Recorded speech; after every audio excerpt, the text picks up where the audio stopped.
This message comes from Workday, the enterprise AI platform with a deep understanding of your organization's context and guardrails, so every AI action is permission-aware, giving you the ability to get work done right. It's a new Workday. Thank you for listening to Planet Money. We wanted to check in with you, our dear listeners, to see what we are doing well and how we can improve. So if you can, please take a short anonymous survey at npr.org/PM survey. That's all one word. It takes less than 10 minutes, and you do all of us at Planet Money a huge favor by filling it out. We especially want to hear from people who have not taken a survey before or are new listeners. You know who you are. That is npr.org/PM survey. Thanks. This is Planet Money from NPR. In 2012, Christine and John Scalera moved from New Jersey to Florida because of John's job. That move, still a little bit of a sore subject for them. I came down kicking and screaming. Didn't want to be here. And, so. Best decision I ever made. I haven't shoveled snow in 12 years. Nope. I might disagree. Florida, of course, a very sunny place, which at least partly explains how Christine and John came to sit down one day with this young salesman named Justin. This is about 3 years ago. Justin told Christine and John that what they needed more than anything in this world were solar panels on top of their cute little ranch house. The sales pitch was very simple. Electricity's only going to get more expensive. Mm-hmm. So your $300 bill is going to become $400, then $500 with no end in sight. But you'll be able to get rid of your electric bill. Yes. And become energy independent. And they'll pay you. Pay you. And not only that, but any excess, they'll be paying you. I mean, it's a great sales pitch, you know? It's a great sales pitch. Justin walks them through how it will all work. No money down, just a monthly loan payment of around $200. The solar panels will replace about 75% of the energy they've been getting from their power company. If the panels happen to make more than what they use, the power company will pay them for that extra energy. Christine, she worked as a high school guidance counselor. John had just gotten laid off, and cutting down their bills that much was pretty attractive. Even better, after 20 years, they would own the panels outright. How great would it be to start a retirement in a house where you're not paying an electric bill? They sign up that day. About a month later, they've got solar panels. It was great for a couple of months. We weren't covering all of our electric usage, but the bill was only like $60. It went from $400 to $60 a month, which was great. And that lasted for a couple of months. And then we got a bill that was like $120 and then $200. And then we were back to paying $300 and something a month. The panels ended up not generating anything close to 75% of the energy they used. And now, on top of their electric bills, they had to pay for their solar panels every month, too. Also, the company that had installed Christine and John's panels, they were not great at customer service. Like, it was hard for them to even get anyone on the phone. We'll get back to you. And then no one gets back to you. And it's the same little dance you do over and over again with them. So they send emails, they file a complaint with the state of Florida. At one point, Christine even tracks down the address where the company is registered, gets in her car, and drives there. I guess I wanted to make, is it really a place? I needed to see if it was actually a physical place. I don't understand. It was maddening. It really was. It was crazy. Turns out it was just some anonymous building. No signs, no nothing. That company ends up going out of business. New company takes over their service contract, and soon there's a new shiny young salesman offering to make things right. This one's named Evan, and Evan's like, those panels you've got on your roof, they were actually outdated when you put them up, and they were never going to give you as much power as that first guy said they would. But a set of newer solar panels will more than make up for it. The ones on your roof I can't get rid of. I have to keep paying for them. So I'm already halfway there. It's go big or go home at that point. Christine and John sign a 25-year lease for even more solar panels. And the same thing happened with the new panels as with the old ones. Their electricity bills were still really high. Maybe they came down a little, but nowhere near enough to offset what they were paying for their panels. Now I have $100,000 in debt that I've got to pay off for a house that was paid off. And one is a lease, not even like I'm not even buying anything. And that's an $80,000 lease. Like, I don't know what the hell we were even thinking. Because their electric bills stayed high, Christine and John started to think maybe their new panels weren't ever even connected right. So they refused to make their lease payments until they could get someone from the solar company to confirm that the panels were working right, which they say the company never did. Christine and John's solar panel experience has not been great. It hasn't provided us any kind of financial relief. It's done exactly the opposite. It's made our finances very difficult. Get them off my house before I pull them off myself. Like, I'm ready to go up there and pull them off myself. I'm not even kidding. Give me a hammer, I'm done. I don't care. Hello and welcome to Planet Money. I'm Keith Romer, and for this episode, I will be joined by Time Magazine's senior economics correspondent, Alana Samuels. Hi, Alana. Hello. Alana, we brought you in because you have been writing a lot about folks like Christine and John. I have. So let's start with a sense of scale. 4.5 million households in the country have rooftop solar, and plenty of them are happy with it. They say their electricity bills have just about disappeared, and that's great for the planet, which will, burn up and or flood if we don't hurry up and transition off fossil fuels. But the details of that transition matter, and your reporting suggests that, at least with solar panels, we may not be totally nailing it. Right. There is this corner of the residential solar market where tens or maybe even hundreds of thousands of people are really disappointed by what they've been sold.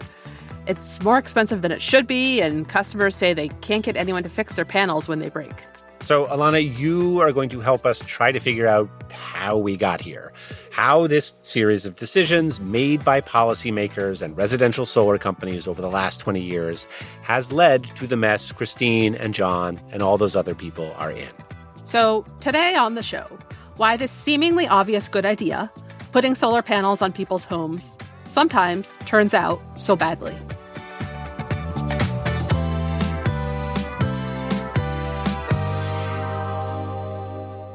Support for this podcast and for Planet Money Summer School comes from Capital One. With no fees or minimums on checking accounts, it's no wonder the Capital One bank guy is passionate about banking with Capital One. If he were here, he wouldn't just tell you about no fees or minimums. He'd also talk about how Capital One cafes are open 7 days a week to handle your banking needs. It's pretty much all he talks about, in a good way. What's in your wallet? Terms apply. See CapitalOne.com/bank. Capital One N.A., member FDIC. This message comes from Schwab. With the new Schwab Teen Investor Account, teens can gain hands-on investing experience. It's co-owned by you and your teen, so you can monitor the account while your teen learns how to invest and manage money. Learn more at schwab.com. Okay, so it is easy to look at what happened to Christine and John in Florida and say, they just got a bad deal. It happens. But Alana, your reporting suggests it didn't just happen by accident. No, exactly. Kind of everything about how it went down for them, the way they financed and leased their solar panels, the aggressiveness of the salesmen who signed them up, even how bad their customer service experience has been, all of that actually ties back to how the residential solar business was built in the first place. One of the big companies that helped shape the industry in those early days was called Sunrun. We got in touch with one of its founders. My name is Nat Kramer. I've been a clean energy entrepreneur for nearly 2 decades. Nat, we should say, does not work at Sunrun today, but let's just start with how customers tend to pay for rooftop solar. Nat says the model for that was developed in the early 2000s when people in the business were trying to solve this pretty fundamental problem. So people get excited about the idea of solar. They get excited about the idea of clean energy. Early adopters, that was definitely true.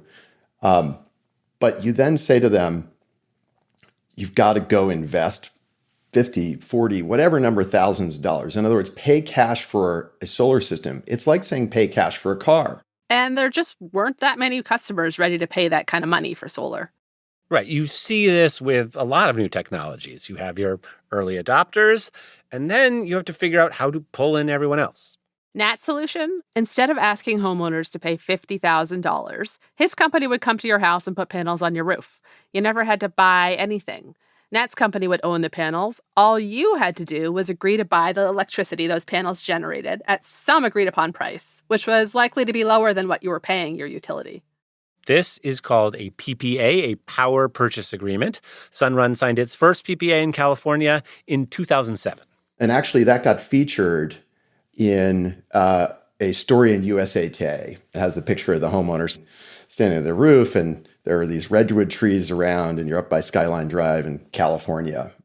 So as Sunrun was selling PPAs, another company, SolarCity, which was founded by Elon Musk's cousins, by the way, they were selling solar panel leases. The idea here was similar to Nat's. Consumers would get solar panels on their homes without paying all this money up front. Both PPAs and leases made it possible for a lot more people to make the switch. And as solar panels got cheaper and more efficient, a lot of people signed on to use solar to try to lower their electricity bills. You end up in the next 10 years with over 1 million homes going solar versus 40,000 in the previous 40 years. We changed the solar industry. Christine and John in Florida, they financed their first set of panels, and they got their second set with a 25-year lease. But while residential solar companies had solved one problem, how to grow their customer base, they had also kind of created a second one. All these people putting $50,000 solar systems on their roofs, they weren't shelling out a lot of cash up front, which meant that the Sunruns and SolarCities of the world needed a lot of capital to pay for all this. And so the industry made a big pivot. The companies started treating solar panels less like a consumer product and more like a financial one. We innovated a bunch around financing, and this may all sound really esoteric, but why were we doing it? Is because we wanted to make solar the cheapest form of energy. And there were a couple other ways solar companies like Nat's could make money besides, just installing solar panels. The first one was tax credits. Right. For almost 2 decades now, the U.S. government has offered a 30% investment tax credit for some clean energy projects. So say a homeowner puts a $50,000 system on their roof, they could deduct $15,000 from their taxes. But remember, Nat's company Sunrun, they were the ones who owned the solar panels, not the homeowner. So Nat was like, can we get that tax credit? We spent $500,000 or more with tax lawyers and accountants effectively figuring it out. The answer, it turned out, was yes. Sunrun could claim that credit. But these solar tax credits only really helped if you had taxable income. And Sunrun was not turning a profit. But what Nat figured out from all those lawyers is that you were allowed to partner with another company that did have a big tax bill to pay and could use those tax credits. Like, say, Google, who was making a lot of money and who wanted to do something good for the environment. And so that's what Nat's company did. Google, we should say, is a sponsor of NPR. But this is kind of wild to me, how these tax incentives that were initially designed to get regular homeowners to put solar panels on their houses ended up lowering tax bills for Google. Yeah, welcome to America, Keith. Thank you. Okay, so tax credits. That's one additional way for these solar companies to make money. Another one is asset-backed securities. Good old asset-backed securities. Yeah, we all learned about those during the financial crisis. And the way they worked is that banks bundled together the income streams from lots of mortgages and then sold them as securities. So now solar companies did a version of the same thing. They bundled up the income streams from these solar panel leases, PPAs, and loans, and they sold them to investors as securities. And that helped the big solar companies get some of the cash they needed up front, instead of having to watch it dribble in over 20 or 30 years. Now, we have no way of knowing whether the companies that Christine and John from Florida worked with passed along the tax credits that would have come with their panel installation to another company or bundled their payments into an asset-backed security. But when you look at how little help they've gotten in terms of customer service over years of trying, it's not hard to get the sense that they are being treated less like valued customers and more like an income stream on some giant spreadsheet somewhere. And this is something I've heard from customers across the country. Big solar companies pay them a lot of attention until they sign on the dotted line, and then they don't do a great job with customer service after that. Now, there's another piece to this puzzle, because all the tax credits and asset-backed securities, they didn't get these solar companies all the money they needed to stay afloat. This whole time, they'd also been trying to raise money in more traditional ways. They issued stock, they took on debt, and to be attractive to investors, they had to make themselves into these fast-growing companies. And Nat says this growth imperative might have led some folks in the industry to cut a few corners. You did have some corporate leaders who wanted to look the other way, and it was all about volume for them. Volume, as in doing everything they could to convince as many people as possible to buy solar, which meant deploying salespeople. Lots and lots of salespeople. Yeah, my name is Waleed Halti. Waleed was not one of the salesmen who came to Christine and John's house, but his story really captures how the sales part of all this contributes to the problems some people are having. So Waleed gets into solar about a decade ago. Back then, he's going to college in Massachusetts. He has a minimum wage job bussing tables, and he hears about one of his friends who is making way more money than he is. Someone I knew was making like $20,000, $30,000 a month selling solar. And I'm like, if this dude can make that much money selling solar, there's no way I can also do that, if not double, triple that. So Waleed signs up, and he goes to this boot camp where all the secrets of solar sales are revealed to him. When you go knock a door, there's a certain distance you want to stay away so you don't come off as invasive to the homeowner. You want to stand sideways. It's less confrontational. You want to ask questions that are going to be sort of yes answers to. The more they say yes, the more likely they are to keep saying it. You know, these little tactical things that do truly work. Office culture features a lot of young dudes, a lot of big talk. Everyone's going to be a millionaire. Everyone's going to make six figures. You know, we're saving the world at the same time. This is it. This is what I've been waiting my whole life for. Do you know how well other people are doing? Yeah, there's a public leaderboard. You know, you're almost like an athlete that's competing against others. Waleed, it turns out, is good at that competition. Like, really good. So good that he drops out of school. And according to him, he makes a lot of money fast. Third month in, I think I did like 14 installations, and it was like $20,000 to $25,000. In 1 month. Yeah, in 1 month. I'm like, holy smokes, there's no way. And it's not just one Waleed out there knocking on doors and using these tactics. It's thousands of Waleeds. Because these solar companies need to grow and grow and grow, they are willing to do whatever it takes to keep their best salespeople cranking. I remember a leadership conference that Solar City hosted, and they sent us all to Vegas, all expenses included. And, you know, you were with other top performers that were like, yeah, like we're crushing it, making all this money. You know, picture some motivational speaker stalking back and forth, firing everyone up, getting them to chant in unison. So everyone would say, I'm alive, I'm alert, and I feel great, I'm alive, I'm alert. And everyone would scream and chant that. And can we all do the I'm alive, I'm alert, and I feel great chant? Yeah. Make sure you feel it, though. Make sure you don't just say it to say it. Get your body in it. Let's go. 1, 2, 3.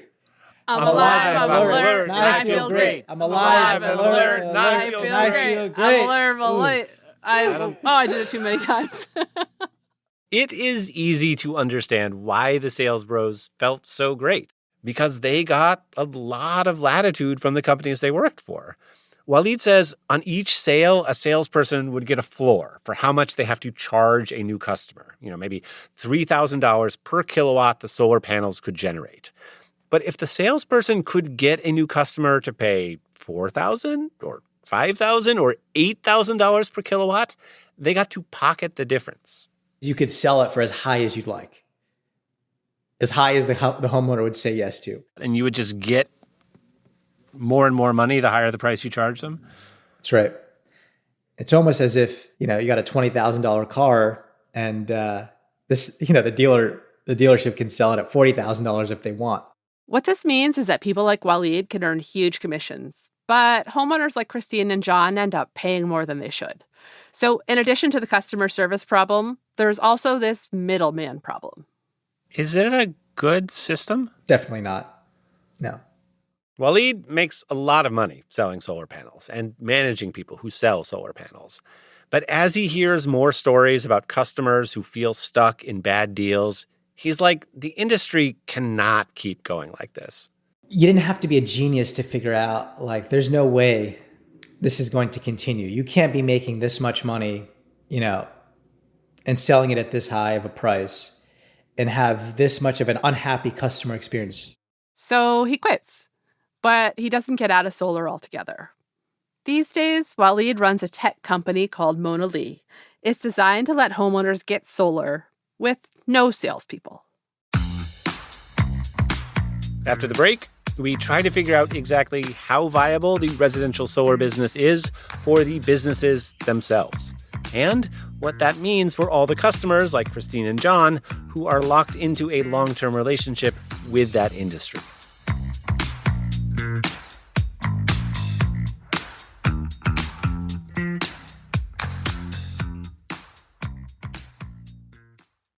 Support for this podcast and for Planet Money Summer School comes from Capital One. With no fees or minimums on checking accounts, it's no wonder the Capital One bank guy is passionate about banking with Capital One. If he were here, he wouldn't just tell you about no fees or minimums. He'd also talk about how Capital One cafes are open 7 days a week to handle your banking needs. It's pretty much all he talks about, in a good way. What's in your wallet? Terms apply. See CapitalOne.com/bank. Capital One N.A., member FDIC. This message comes from Schwab. With the new Schwab Teen Investor Account, teens can gain hands-on investing experience. It's co-owned by you and your teen, so you can monitor the account while your teen learns how to invest and manage money. Learn more at schwab.com. Support for NPR and the following message come from Rippling. These days, you can chat with AI about almost any business problem, but Rippling AI is designed to actually solve them. That's because Rippling AI is built on your live global workforce data, so it doesn't just uncover insights into your business, it uses them to take complex actions across your departments. Ready for AI that isn't all talk? Head to rippling.ai/money and get AI that turns insight into action. That's rippling.ai/money. Sign up today. Alana, you have been reporting on the problems in the solar industry for Time magazine for the last year or so. You got into this because you had your own problems with solar panels, right? Yeah, so I bought a house with solar panels already installed. And when they didn't work, I also ran into customer service problems trying to get them fixed. So I started looking into why so many companies seem to be so bad at dealing with customers' problems. Right, and that is what we are going to turn to next, kind of whether the residential solar industry is even going to be able to survive using the business model we've been talking about. So for that, we are going to Paul Lethcano. I'm a senior analyst at Bloomberg NEF, the Clean Energy Research Division. When Paul started there in 2020, his predecessor left him everything he had written about residential solar. He labeled the U.S. residential solar industry as, I believe it was called the residential solar death spiral.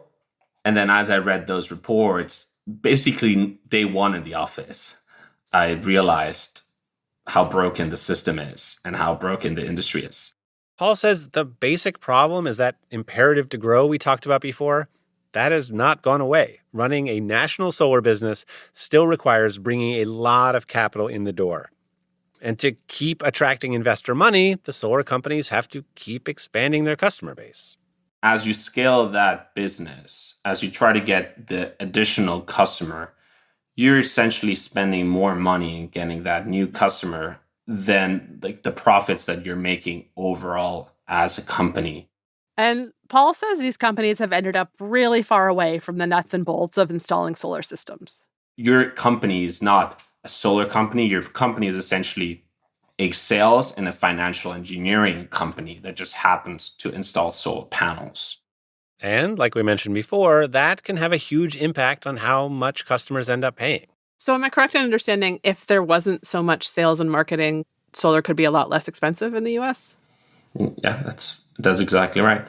In a country like Germany, where energy costs are really high and people are motivated to get solar panels without being pestered by salespeople, customers pay half or a third of what they do here.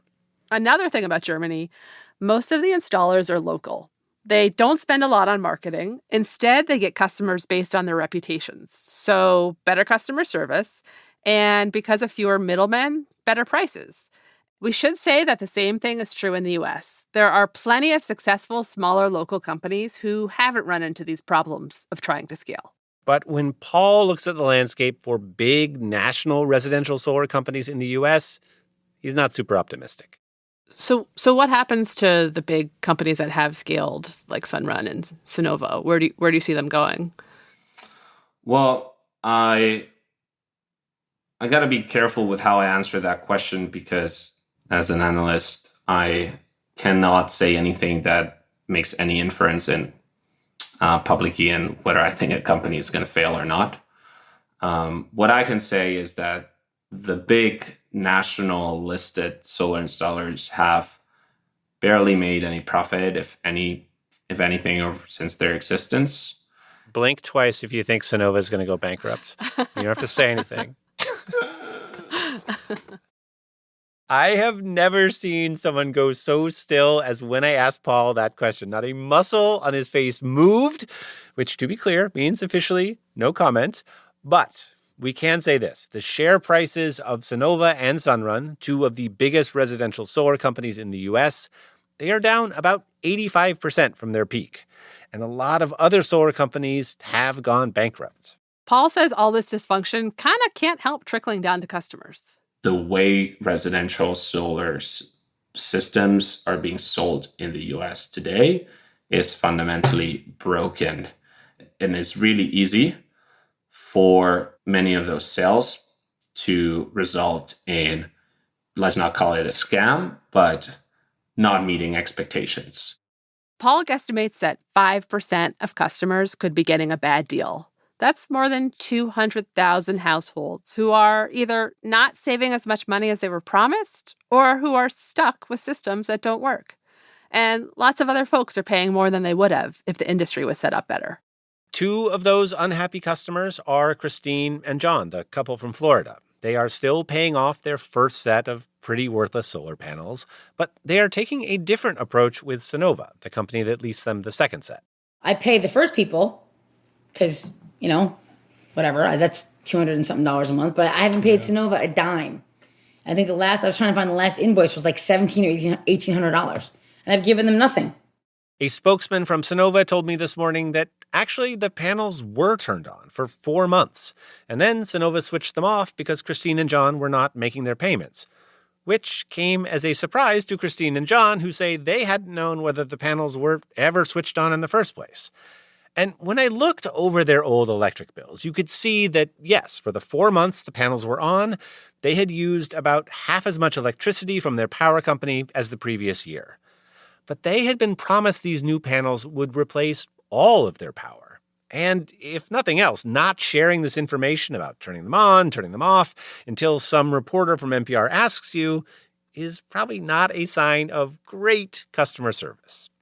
In a written statement, Sunnova told us, quote, our current customer complaint rate stands at just 2%, and that they have made many customer service investments to better serve our growing customer base.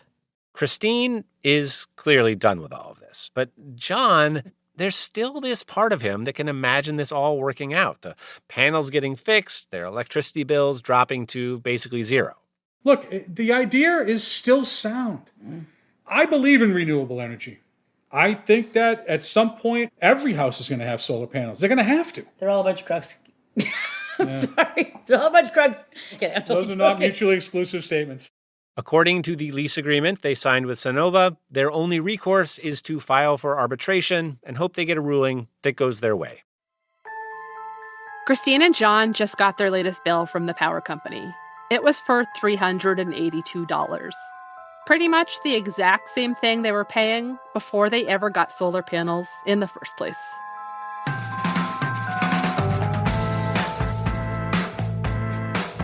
Once again, if you are willing to take our survey, we would really appreciate it. It is short, anonymous. You can find it at npr.org/PM survey, all one word. It'll take you less than 10 minutes, and you'll be doing all of us at Planet Money a huge favor by filling it out. Again, if you are somebody who has not taken one of our surveys before, or you are a new listener, we especially want to hear from you. That is npr.org/PM survey. Thanks. If you want to hear more about all of this residential solar stuff, check out Alana's series on residential solar in Time magazine. Today's episode was produced by Emma Peasley. It was edited by Jenny Lawton. It was fact-checked by Sierra Juarez and engineered by Valentina Rodriguez Sanchez. Alex Goldmark is our executive producer. I'm Keith Romer. I'm Alana Samuels. This is NPR. Thanks for listening.